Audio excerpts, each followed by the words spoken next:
प्रभात बच्चों, जैसा कि आपको पता है कि क्लास 10th में हमारी कन्यादान कविता को हमने शुरू किया हुआ है, जो ऋतुराज जी द्वारा रचित है।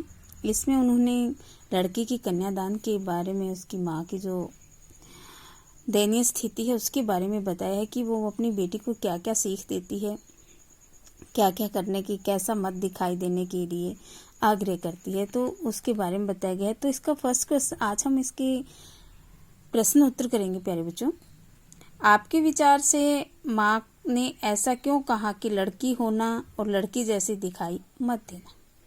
क्योंकि माँ ने इन शब्दों में लाक्षणिकता का गुण विद्यमान है।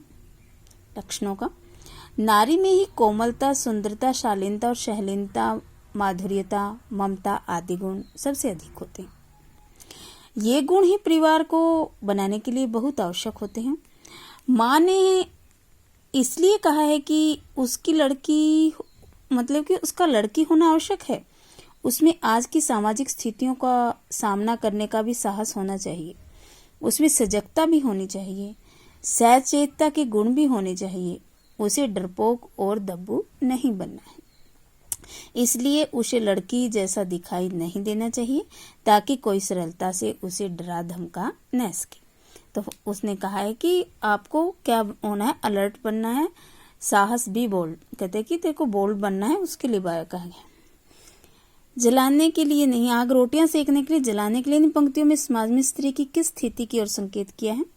इसमें कहा गया कि स्त्री को बहू के रूप में, मतलब कि उस समय के रूप को दर्शाया गया है। वर्तमान में हमारे भारतीय समाज में दहेज प्रथा और अनेक अनैतिक संबंधों को की आग बहुओं को बहुत तेजी से जला रही है। दहेज के नाम पर लोग पुत्र वधू के पिता का घर भी खाली कर देते हैं और उसे चैन से रहने भी नहीं देते।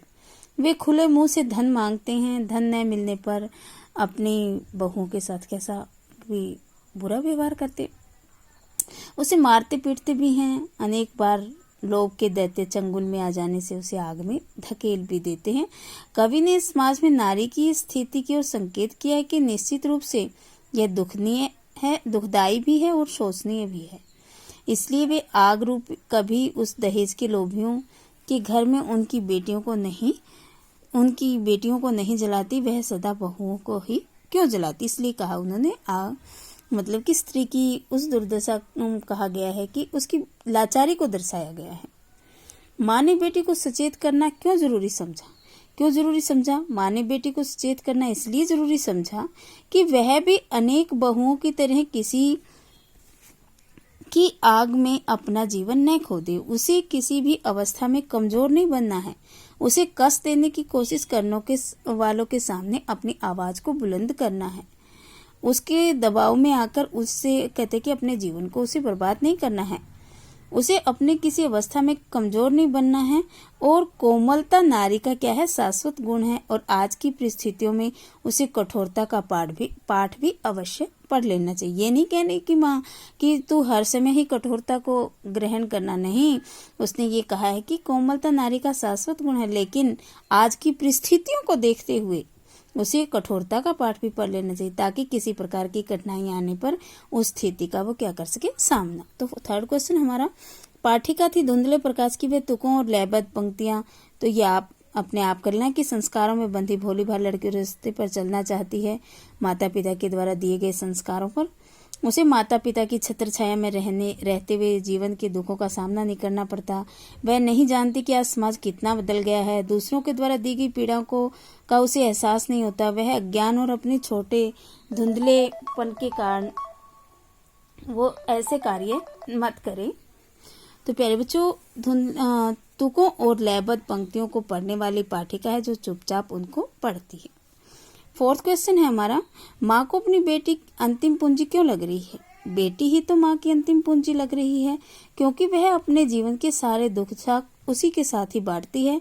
वह उसे अपने सबसे निकट मानती है। किसको? माँ अपनी बेटी को, क्योंकि सारी जो दुख सुख की बातें वो अपनी माँ बेटी के साथ ही शेयर कर सकती है। इसलिए वही उसको अपनी साथी लग रही है। और इसलिए जब वो विदाई करके दूसरे घर में जाती है तो माँ का अधिकार बेटी पर क्या हो जाता है, कम पड़ जाता है। इसलिए उसने अपनी बेटी को अंतिम पूंजी कहा है। माँ ने बेटी को क्या क्या सीख दी थी? कि वह केवल सुंदरता पर ही ना रिझे, अपने वातावरण के प्रति भी सचेत रहे। जिस पानी में झांककर उसने अपनी परछाई को देखा, उसकी गहराई को भी जान लेना चाहिए। माने ये बातें कहीं उसे, कहीं कहीं उसके लिए जानलेवा सिद्ध न हो जाए। वह उस आग की तपन में भी ध्यान रखे जो रोटी पकाने के काम आती है।